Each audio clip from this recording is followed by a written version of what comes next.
Hey guys, I'm Marcus Buff Bagwell. I've wrestled some amazing talent over the years, but one wrestler that I'd call, without a shadow of a doubt, one of the best of all time is the Nature Boy Ric Flair. Woo! I mean, anytime you can get the world to chant something like woo, then you are over. And that means you are popular. That means you are somebody. That means you have left a dent. Ric Flair has left a dent, brother, and it's impressive. One of the best, no doubt about it, inside and out. Great guy, too, man. Just a great guy. Rick wasn't at WCW when I first came in, but of course, he was one of the names I definitely knew. Who didn't know Ric Flair? But he was at the WWF at the time, and so, I remember, I got a few matches under my belt and stuff, a couple of years, and the Rookie of the Year and the tag stuff, and so I'd gotten some experience. But when Rick came in, I remember, it was a big deal, because now Ric Flair's in our company too, and it was constantly us trying to beat the WWF. That was the thing. It was a constant battle on, can we beat them? And then we'd get, we would get the Nasty Boys from the WWF, and that was great, and so we'd always try to get talent from the WWF to try to make our company bigger and better. And, then Mach came, and then finally when Hogan came, it was over. It was the start of it, I remember, was kind of Rick coming back to us. And then when Rick came in, just his work ethic speaks for itself, but I just never seen anybody that could wrestle as good as him. It was just his uncanny way of just not, he wouldn't blow up. Blowing up means you get out of air, you don't have enough energy to go, but Rick he just had that second, third, fourth gear. So when you wrestled Rick, man, you had to be ready to go. There wasn't no stopping and pausing and grabbing a hold and what they call a rest spot. There wasn't any rest spots with Ric Flair. And Rick was big about calling it in the ring, which is what wrestlers are supposed to do. When you're backstage at a show, a lot of wrestlers will hide and go over their matches because it's kind of looked down upon to go over every single thing in your match. That's kind of frowned upon. And every Buff Bagwell match every single thing was talked about because I wasn't going to mess up on live TV. And most guys did every single thing. They went over it, at least talking it over. Rick did not. So wrestling Rick was, to me, well, to some guys would be a huge challenge. But to me, I do good off the cuff if somebody's calling it. So all you got to do, man, is just be in the ring and do what he says. And he knows exactly what to do and when to do it.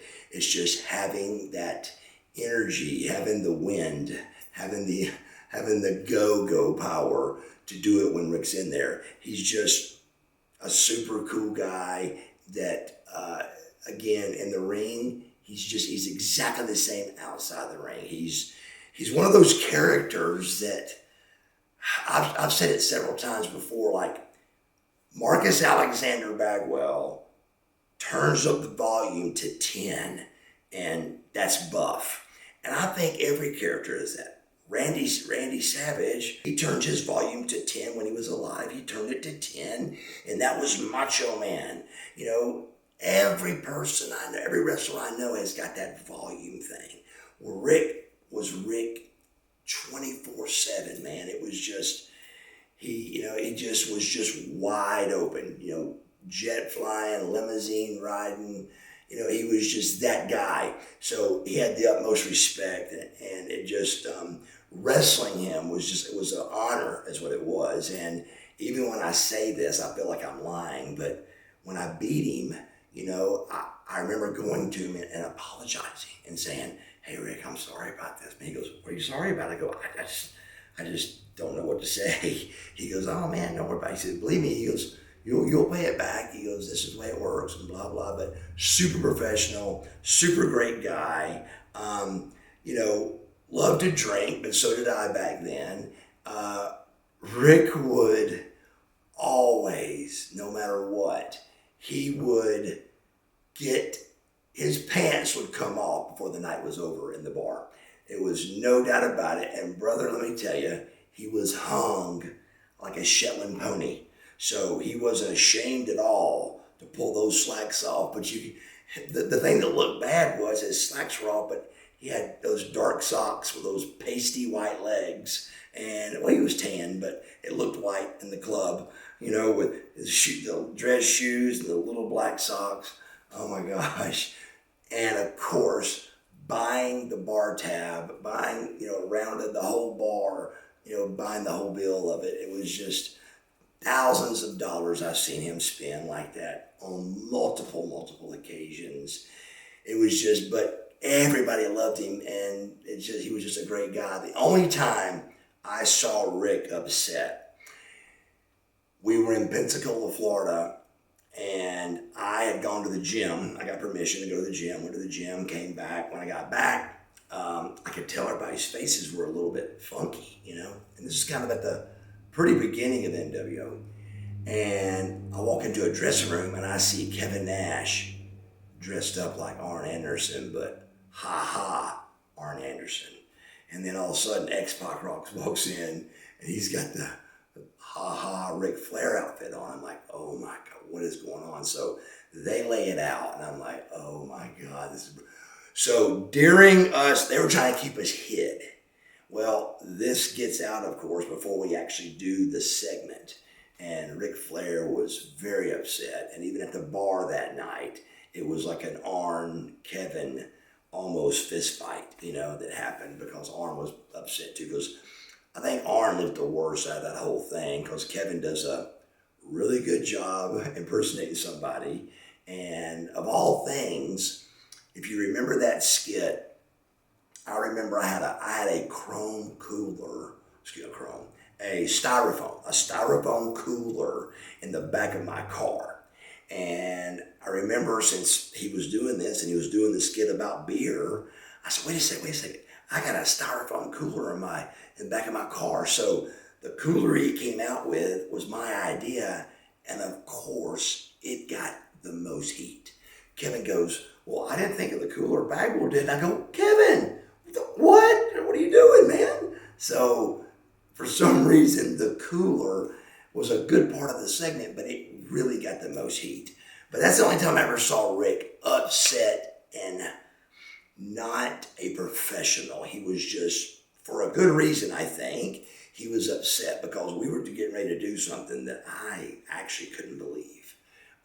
Great TV, if everybody's on board, but everybody wasn't on board with that one. It was, I think we heard some feelings, we rustled some feathers on that one, and it just, it made the NWO look really good. But again, it was a fantastic segment, a good part of the history of pro wrestling for sure.